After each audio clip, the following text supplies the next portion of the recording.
புதிய வருடத்தை கொண்டாட 4 நண்பர்கள் கவின், திவ்யா, சூர்யா, ஆஷா காஷ்மீர் மலைப்பகுதிக்கு பயணம் தொடங்கினார்கள். மாலை இருட்ட ஆரம்பிக்க அவர்கள் காட்டுக்குள் கேம்ப் போட்டார்கள். பேன்ஃபயரின் நடுவே சூர்யா, இந்த மலைப்பகுதியில் பெண்ணின் அழுகை இரவில் கேட்கும், அது மனிதர் அல்ல என்று கிசுகிசுத்தான். அதை ஏளனமாக எடுத்த கவின், நான் போய் வரேன் என்று காட்டுக்குள் தனியாக நடந்தான். அவ்வளவுதான். இருட்டின் நடுவே மெதுவான அழுகை. யாராவது இருக்கீங்களா என்று யோசிக்காமல் கவின் முன்னே சென்றான்.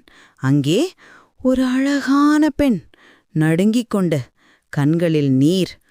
என்னை காப்பாத்துங்க, நான் தனியா என்று அவள் சொன்னாள். கவின் அவளை கையை பிடித்து நண்பர்களிடம் அழைத்தான். ஆனால் நண்பர்கள் அதிர்ச்சியடைந்தனர். இங்கே யாருமே இல்லை கவின். கவின் திரும்பி பார்த்தான். பெண் மாயம். அவன் நின்ற இடத்தில் மட்டும் குளிர் மூச்சு போரு முறிந்த காற்று. அடுத்து ஒரு குரல், அதே பெண்ணின் குரல், அவன் பக்கத்திலேயே.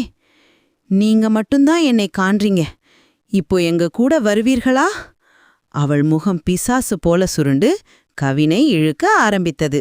சங்களிப்புடன் நண்பர்கள் பேன்ஃபயர் தீக்கட்டைகளை எரிந்து அந்த உருவத்தை விரட்டினார்கள்.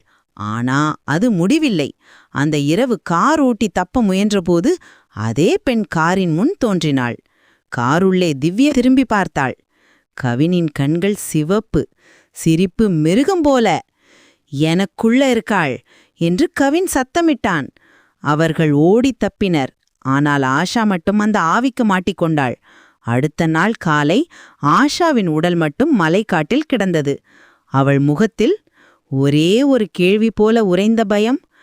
அவள் யார் என்று பதில் தெரியவில்லை. இன்றும் அந்த மலைப்பாதையில் இரவில் ஒரு பெண் அழுகு கேட்கும். அழகான குரல். ஆனால் அதை பின்தொடரக்கூடாது. அவள் மனிதர் அல்ல. உங்களுக்கு வீடியோ பிடிச்சிருந்தா ஷேர் பண்ணுங்க, சேனல் சப்ஸ்கிரைப் பண்ணுங்க.